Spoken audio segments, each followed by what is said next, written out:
Então, como nós acabamos de ver, nós encontramos uma família de soluções para recorrências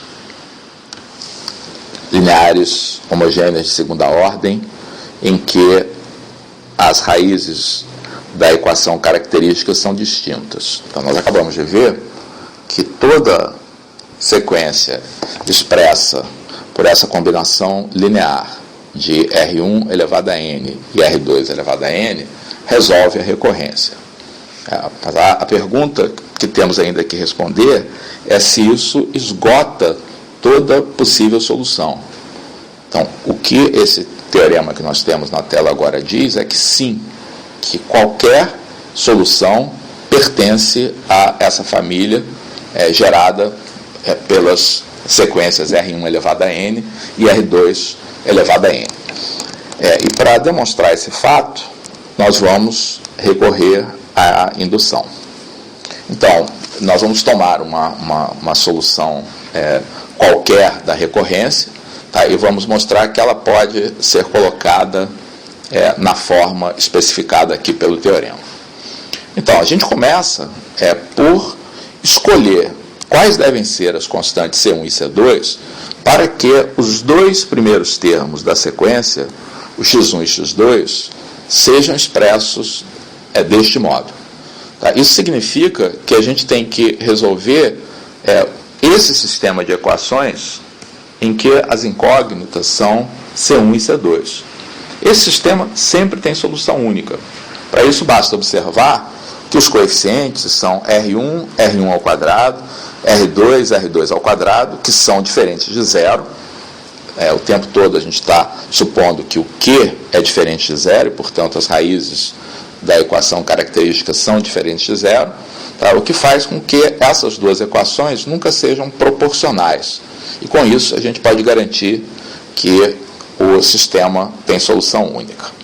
O que a gente vai mostrar, a partir dessa escolha de C1 e C2, vamos mostrar por indução que essa expressão C1 R1 elevado a n mais C2 R2 elevado a n funciona não somente para x1 e x2, nós escolhemos C1 de tal maneira que isso valha, mas também para todo n natural. Então, como eu disse, a prova é por indução. Nessa prova por indução, a nossa afirmativa da validade da expressão certamente ocorre para n igual a 1 e n igual a 2, porque nós escolhemos C1 e C2 de tal maneira que isso fosse verdade.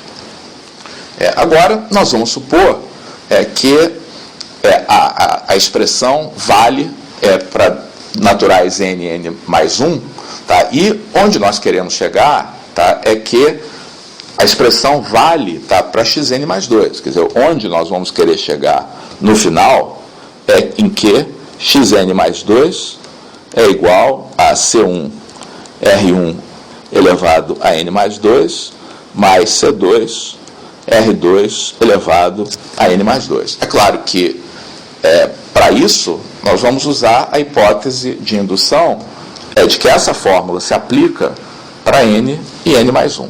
Então, vejamos. Primeira coisa, vamos escrever xn mais 2 em termos de xn mais 1 e xn. Então, para isso, nós vamos passar esses termos para o segundo lado da igualdade. Naturalmente, agora vão ficar com o sinal negativo. Tá? E vamos escrever as expressões de xn mais 1, essa expressão de xn mais 1, e de xn. Por que essas expressões valem? Porque, pela nossa hipótese de indução, tá, nós temos a validade da fórmula para n e n mais 1. Muito bem.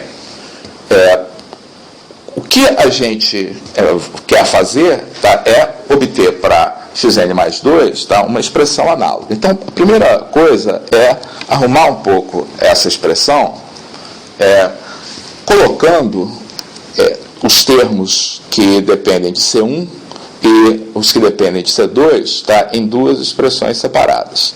Então, onde é que C1 aparece? C1 aparece aqui, multiplicando R1 elevado a n mais 1. O C1 aparece aqui, multiplicando R1 elevado a n. tá? Com o coeficiente Q do lado de fora, coeficiente P do lado de fora. Então, nós podemos rearrumar esses termos, colocando C1 R1 elevado a N em evidência. Tá? E aí, do primeiro parênteses, nós temos PR1, do segundo parênteses, nós temos o Q, tudo isso com o sinal de menos aqui do lado de fora.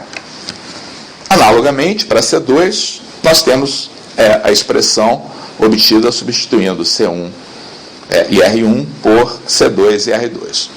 Muito bem.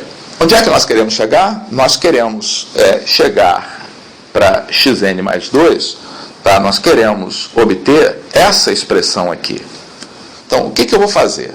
Eu vou somar e subtrair essa expressão, tá? De tal maneira que ela apareça aqui, tá?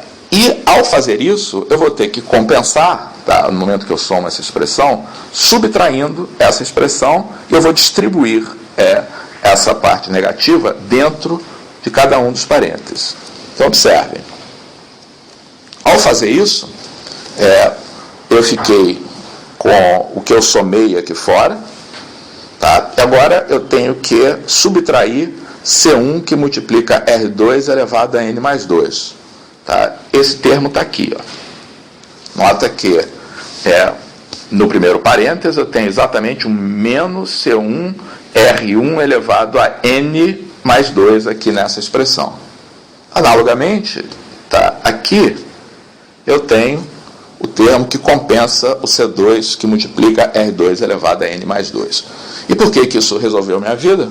Porque agora, dentro de cada um desses parênteses aqui, eu tenho expressões que se anulam porque R1 e R2 são raízes da equação característica.